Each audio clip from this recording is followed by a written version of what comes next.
यह मेरी जिंदगी की एक छोटी सी लेकिन बहुत खास कहानी है जो आज भी मेरे दिल के बहुत करीब है। जब मैं 12 साल का था, मेरा छोटा भाई 5 साल का था। राखी का त्योहार था। हर और रौनक थी। घर घर बहनें अपने भाइयों की कलाई पर राखी बांध रही थी, लेकिन हम दोनों की कोई बहन नहीं थी। एक दिन मेरा भाई रोते हुए मेरे पास आया और बोला, मुझे भी राखी बनवानी है भैया, मुझे भी बहन चाहिए। और वह जिद करने लगा और मैं वहीं तुरंत सामने दुकान से एक राखी खरीद कर लाया और उसकी कलाई पर बांध दिया। और जब हर साल इसी तरह रक्षाबंधन आता तो मेरा छोटा भाई मुझसे ही राखी बनवाता, और जब मैं उसे समझाने की कोशिश करता तो वह रोने लगता। उसकी जिद के सामने मैं हार जाता। इसी तरह एक दिन राखी से पहले चिंटू मुझसे कहता है, भैया बाकी सब बहनें तो अच्छे अच्छे कपड़े पहनकर राखी बांधती है, आप भी पहनना, आप भी मेरे लिए वैसे ही तैयार होना। चिंटू, वो सब कपड़े तो बहनें पहनती है, मैं तो तुम्हारा भाई हूँ, वो आप भी मेरे बहन बन जाओ ना भैया। और वह फिर से जिद करने लगा।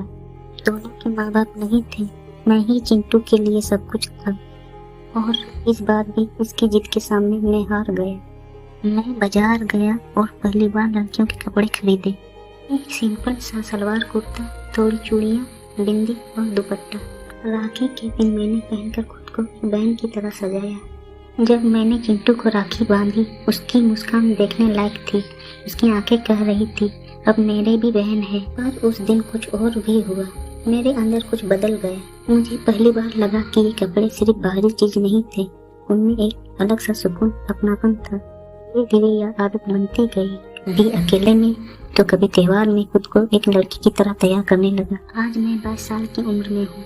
मेरे गांव में किसी को अब तक नहीं पता कि मैं कौन हूँ, पर मैं मेरे भाई के लिए दोनों हूँ, उसका भाई भी, उसकी बहन भी। आज फिर राखी है। मैंने आज फिर से अपनी पसंद की साड़ी पहनी, हाथों में चूड़ियाँ, माथे पर बिंदी, और फिर मैंने अपने भाई की कलाई पर राखी बांधी। उसका मुस्कान आज भी वैसे ही था जैसे बचपन में था, और मेरी खुशी वो अब सिर्फ एक त्योहार की नहीं, मेरी पहचान की कहानी बन चुकी थी।